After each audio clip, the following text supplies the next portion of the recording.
बार एक किसान भगवान से बहुत ही नाराज हो गया। किसान बहुत मेहनती था। बहुत मेहनत से वह खेतों में अनाज उगाता, उसकी देखभाल करता, पर अक्सर उसकी फसल खराब हो जाती। कभी सूखा पड़ जाता, कभी बाढ़ आ जाता, कभी तेज धूप, कभी आंधी। कोई न कोई कारण बन ही जाता कि उसकी फसल खराब हो जाती। एक दिन वह किसान गुस्से में आसमान की ओर देखकर भगवान से कहा, हे ईश्वर, आपको लोग सर्वज्ञता मानते हैं कि आप सब जानते हैं।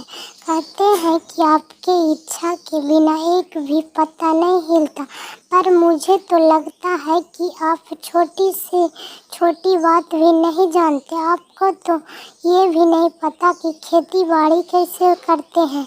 अगर आप जानते होते तो हर समय जो बाढ़, आंधी और तूफान आते हैं वे कभी नहीं आते। आप नहीं जानते कि कितना नुकसान उठाना पड़ता। हम किसानों को यदि आप मेरे हाथ में यह शक्ति दे दें कि जैसा मैं चाहूँ वैसा मैं मौसम कर दूँ, फिर आप देखना मैं अन्न के भंडार लगा दूँगा। भगवान इस किसान के तीखे वाक्य सुनकर मुस्कुरा रहे थे और वह किसान के सामने प्रकट होकर बोले, मैं आज से तुझे यह शक्ति देता हूँ कि तुम अपनी खेतों पर तुम्हारी जैसी इच्छा ही तुम वैसा मौसम कर दोगे। मैं बिल्कुल भी दखल नहीं दूंगा। तुम्हारी इच्छा से सब कुछ होगा। किसान बहुत खुश हो गया। किसान ने गेहूं की फसल अपने खेतों में बोई। जब उससे लगा कि खेतों को धूप चाहिए तो खेतों को धूप मिले। जब पानी बरसना चाहिए तभी पानी बरसा। आंधी, तूफान, बाढ़ कुछ भी उसने अपने खेतों पर आने नहीं दिया। किसान के खेत में इस वर्ष ऐसी फसल हुई जैसी कभी नहीं हुई थी। हरी भरी लहलहाती फसल। मन ही मन वह बहुत खुश हो गया और सोचने लगा, अब सबूत के साथ दिखाऊंगा भगवान को कि इसे कहते हैं शक्ति का सही उपयोग। मेरी सफलता देखकर उन्हें अपने नियम जरूर बदलने पड़ेंगे।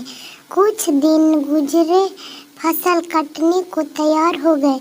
किसान बहुत उत्सुकता के साथ फसल को काटने लगा, पर जैसे ही उसकी नज़र गेहूं की बालियों पर गया तो उसने अपना सिर पीट लिया और वह रोने चिल्लाने लगा।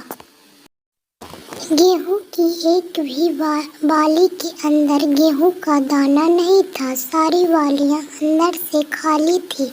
किसान बहुत दुखी हो गया।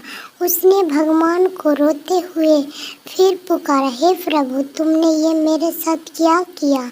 क्या तुमने मुझे कोई सजा दी? भगवान बोले, पुत्र, ये तो होना ही था। तुमने पौधों को संघर्ष करने का मौका ही कहाँ दिया। ना तो तुमने उन्हें आंधियों से जूझने दिया, ना तेज बारिश से सहने दिया और ना ही धूप में तपने दिया। एक भी चुनौती का सामना तुमने उन्हें नहीं करने दिया। इसलिए सारे पौधे अंदर से खोखले रह गए। याद रखिए, स्वर्ण में स्वर्णीय आभा तभी आती है जब वह आग में तपने, गलने और हथौड़ों से पीटने जैसे संघर्ष से गुजरता है। कोयले का टुकड़ा हीरा तभी बनता है जब वह उच्च दाब और उच्च ताप की मुश्किल परिस्थितियों से गुजरता है। इसी तरह यदि हमारी जिंदगी में कोई संघर्ष ही ना हो, कोई चुनौती ही ना हो, तो हम भी गेहूं की बालियों की तरह खोखले रह जाएंगे। कोई अस्तित्व नहीं होगा हमारा।